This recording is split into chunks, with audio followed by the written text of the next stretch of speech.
এই যে দেখেন আমার কাস্টমার সকাল সকাল একদম ভোর সকালে এসে পড়েছে, এখনো আমি বিছানাও উঠাই নাই। এই যে জামা নিয়ে হাজির। এই যে জর্জেটের মধ্যে একটি জামা, বেশ সুন্দর একটি জামা নিয়ে আসছে। এই জামাটা নাকি ওর দুলাভাই ওকে গিফট করেছে।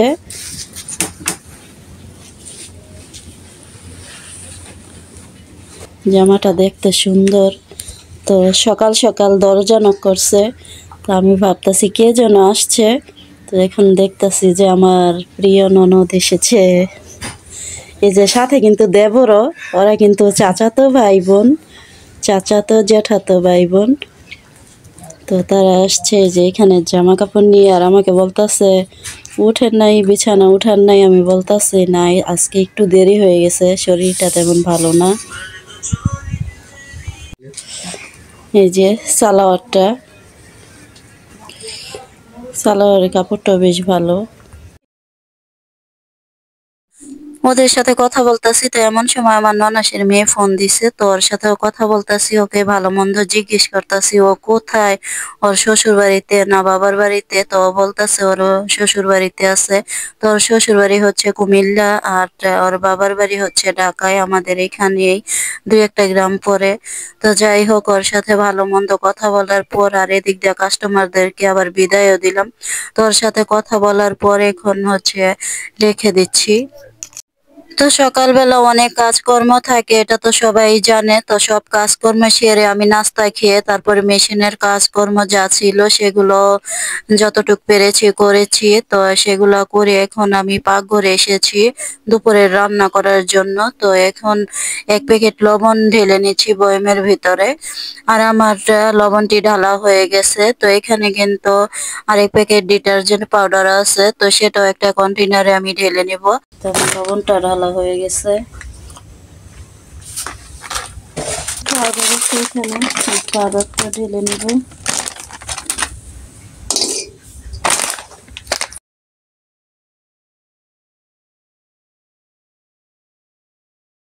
মোটামুটি রান্না বান্না শেষ হয়ে এসেছে। এখানে রান্না করেছি মূলা, আর আছে হচ্ছে ভাত, সাদা ভাত। আজকে এগুলো খাওয়া হবে, বেগুন ভাজি আর মূলা তরকারি।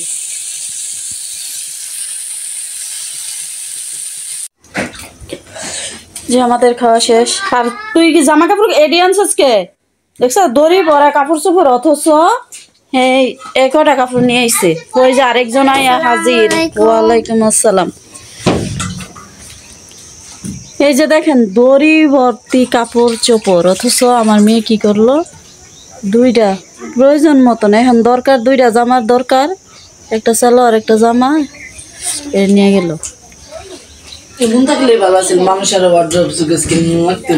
বাইরে বাইরে রেখে দিতাম নাকি?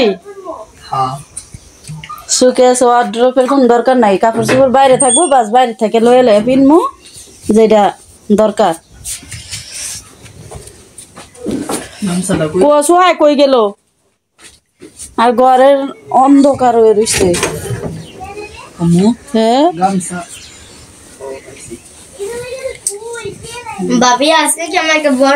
আরেকজনে কয় কি জানি, আগাও বুঝলো না মাথাও বুঝলো না।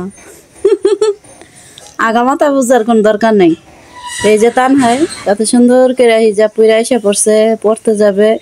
হিজাবটা যেমন সাদা, মনটা যদি এরকম সাদা হয় তাহলে তার কোনো কথাই নাই না তানহা? আমরা সাদা মনে কেন যে কাদা লাগাই বলতে পারি না। কি এই যে অবশেষে আমার ছেলে জামা কাপড় গুলো নিয়ে আসলো, এই যে এখানে। আর এই যে দিক দিয়া আমার মেয়ে আর তানহা সোহা, এই তারা দে মিলি, তানহা আবার নাম সোহা, একই দো লাগে। লাস্টে দা দুজনে হা হা। তো 2জন যাচ্ছে, তারা এখন পড়তে যাচ্ছে। তো আমার মেয়ে কোরআন পড়ে এসে পড়েছে। তো আজ দেখা যাচ্ছে একটু তাড়াতাড়ি এসেছে।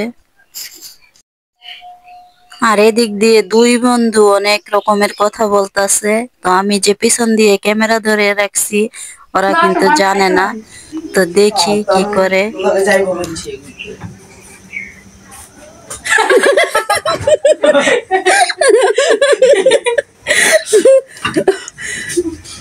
শরম পাইছ? আনা আন্টি সুন্দর হয়েছে। আপনারা জানেন আমাদের সাথে ঘুরতে যেতে পারেন আপনারা। তুমি এখন কি মনে করে আসছো? এই ঘুরতে যাব বন্ধুর সাথে? হ্যাঁ সিয়ামের সাথে? হ্যাঁ। কোথায় যাবা? এই তো বালুর মাঠে। বালুর মাঠে? হ্যাঁ। ও, না অন্য কোথাও যাবা? না না বালুর মাঠে। বালুর মাঠে যাবা না? হ্যাঁ। আচ্ছা ঠিক আছে, তো বেশি দূরে আবার যাও না। আপনারা কিছুক্ষণ পরে দেখতে যাচ্ছেন আমরা ওইখানে মাঠটা কেমন। আপনারা আপনারা চাইলে আমাদের সাথে ঘুরতে যেতে পারেন। মোবাইলে পড়বো। যারা যারা চিনেন আমাদের ব্লগ দেখেন তাতে আমাদের বাড়িতে চিনে নেই কিরকম আমাদের বাড়ি। আমাদের বাড়ি আপনাদের দেখাবো। কি তুহিন তোমার নাম? বাড়ি কই? বাড়ি কই বলো। আচ্ছা আচ্ছা আমি জানো আমি শিশুদের ধরে নিয়ে যাই। শিশুদের আর চকলেট দিব। চকলেট চকলেট দিব, বিদেশি চকলেট। কি দুষ্টুমি করে। আচ্ছা চকলেট দিব। হ্যাঁ মানে ভয় পাইছে। হ্যাঁ বুঝতেছে যে মজা করতেছে, হ্যাঁ মজাটা মানে ভালো লাগতেছে না, এই জন্য গেছে। এই যে আমার মেয়ে এখানে আলু কাটতেছে।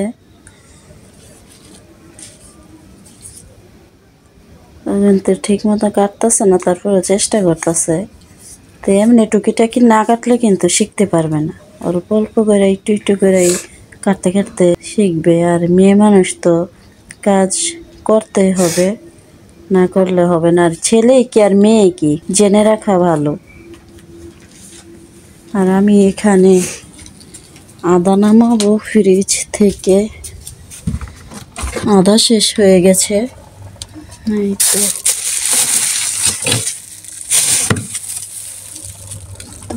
আদা নামিয়েছি। তো এখন আমি পাতিলাটা এই পাতিলায় রেখে দেব। কাগজটা উঠিয়ে ফেলবো, উঠিয়ে ফেললে গলে থাকবে, গলবে।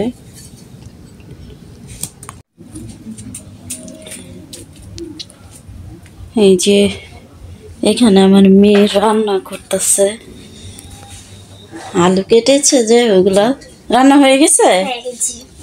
আরে বাবা, দেখেন আলু ভাজি করেছে আমার মেয়ে। মেয়ের হাতের রান্না আলু ভাজি। তো জীবনের প্রথম ফার্স্ট আমার মেয়ে রান্না করেছে আলু ভাজি। সে কিন্তু অনেক হাসতেছে, এত খুশিতে একেবারে হাসতে হাসতে শেষ। মানে ও রান্না করেছে, খুশি আনন্দ। তা আমিও খুশি, আমিও চাই আমার মেয়ে রান্না শিখুক। কেমন হয়েছে টেস্ট করব। কে বলে কেমন হয়েছে? দেখি তো, বিসমিল্লাহ। অনেক মজা হয়েছে তো। আমার মেয়ে রান্না করছে জীবনের প্রথম ফার্স্ট, এত স্বাদ এত মজা। আমার হাতের রান্না তো এত মজা হয় না সোহা। আমার মেয়ের হাতের রান্না যে এত মজা হবে আমি একদম মানে ভাবতেই পারছি না।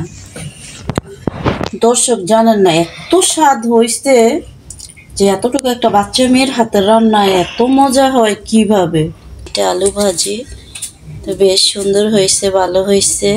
তো ছোট মানুষ যেমন করেছে মাশাআল্লাহ, আলহামদুলিল্লাহ। তো আমার মেয়ের জন্য দোয়া করবেন, আমার মেয়ে যেন আরো ভবিষ্যতে আরো ভালো ভালো রান্না করতে পারে, অনেক বেশি বেশি রান্না করতে পারে, সবকিছু যেন শিখতে পারে, সুন্দর মতো যেন করতে পারে, সেজন্য দোয়া করবেন। আমার মেয়ে রান্না করেছে আর আমি কি না খেয়ে পারি? দেখবো আমি কেমন হয়েছে, টেস্ট করব। এই যে এখন এই খিরাইটা খাবো, ধুয়েছি তো এখন মেশিন থেকে উঠেছি, ভালো লাগতেছে না বলতে ভাবতেছি যে একটা খিরাই খাই। তো এই খিরাইটা এখন খেয়ে তারপর অন্যান্য কাজগুলো করব। তো আমার ভিডিওটি ভালো লাগলে অবশ্যই লাইক কমেন্ট শেয়ার করবেন। আজ এই পর্যন্তই। আসসালামু আলাইকুম, আল্লাহ হাফেজ।